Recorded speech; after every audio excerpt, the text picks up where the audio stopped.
நாமக்கல் மாவட்டம் மோகனூர் வட்டம் வலையப்பட்டி புதுப்பட்டி அரூர் பகுதிகளில் சிப்காட் திட்டத்தை ரத்து செய்ய வேண்டும் வலியுறுத்தி தொடர்ந்து அப்பகுதி விவசாயிகள் 3 ஆண்டு காலமாக கடுமையான போராட்டங்களை நடத்தி வருகிறோம்.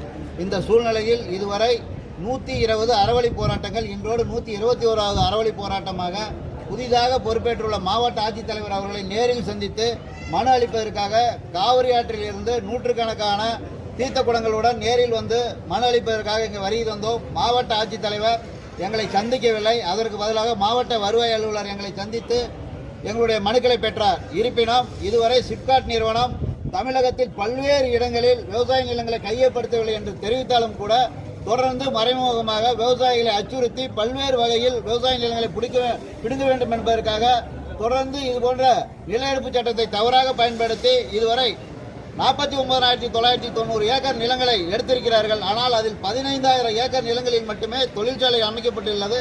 மீதமுள்ள 35,000 தொழிற்சாலைகள் எந்த விதமான பயன்பாடும் இல்லாமல் அப்படியே தரிசு நிலங்களாக கிடைக்கின்றன.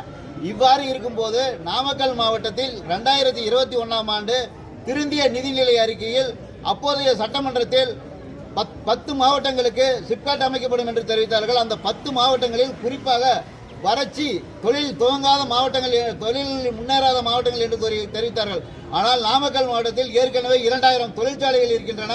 இங்கு கோழிப்பண்ணை நன்றாக இருக்கிறது, லாரி தொழில்கள் நன்றாக இருக்கிறது, டேங்கர் தொழில் நன்றாக இருக்கிறது, மாவு அரைக்கும் இயந்திர தொழிற்சாலைகள், பல்வேறு விதமான இயந்திர தொழில்கள் இங்கு இருக்கின்றன. ஆனால் இதையெல்லாம் தவிர்த்துவிட்டு நாமக்கல் மாவட்டம் தொழிலை பின்தங்கிய மாவட்டம் என்று அறிவித்ததன் விளைவாக இங்கு நிறுவப்பட்டுள்ளது.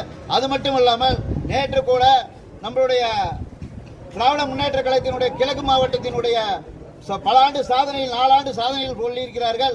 அதில் குறிப்பாக அந்த பிட் நோட்டீஸில் போட்டிருக்கிறார்கள், விவசாயிகள் பாதிக்காத வகையில் வலைப்பட்டி பகுதியில் சிப்காட் அமைக்கப்படும் என்று தெரிவித்திருக்கிறார்கள். பாதிக்கப்படாது என்று தெரிவித்தால் இங்கிருக்கின்ற விவசாயிகளும் என்ற இலங்கையில் இருந்து வந்திருக்கின்ற அகதிகளாக என்று நாங்கள் கேட்கின்றோம். ஒரு தவறான செய்தியை, ஒரு பிம்பத்தை உருவாக்கி நாமக்கல் மாவட்ட திமுக கழகம் தவறான எண்ணத்தில் மக்களுக்கு இந்த செய்தியை பரப்பி வருகிறது.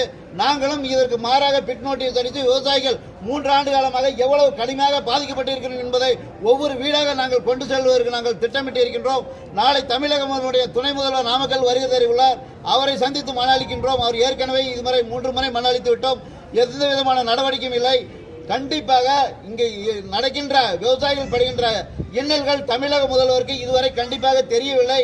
கண்டிப்பாக அவர் தெரிவித்தால் விவசாயிகளுக்கு எந்த ஒரு பாதிப்பும் இல்லை, அவர்கள் பார்த்துக் கொள்வார். ஆனால் திட்டமிட்டு அதிகாரிகள் தமிழக முதல்வரை நாங்கள் 5-6 முறை சந்திப்பதற்காக முயற்சி செய்தோம். காவல்துறையுடன் எங்களை முடக்குகிறார்கள். தமிழக முதல்வர் பாதிக்கப்பட்ட அனைத்து விவசாயிகளையும் சந்தித்து பேச வேண்டும்.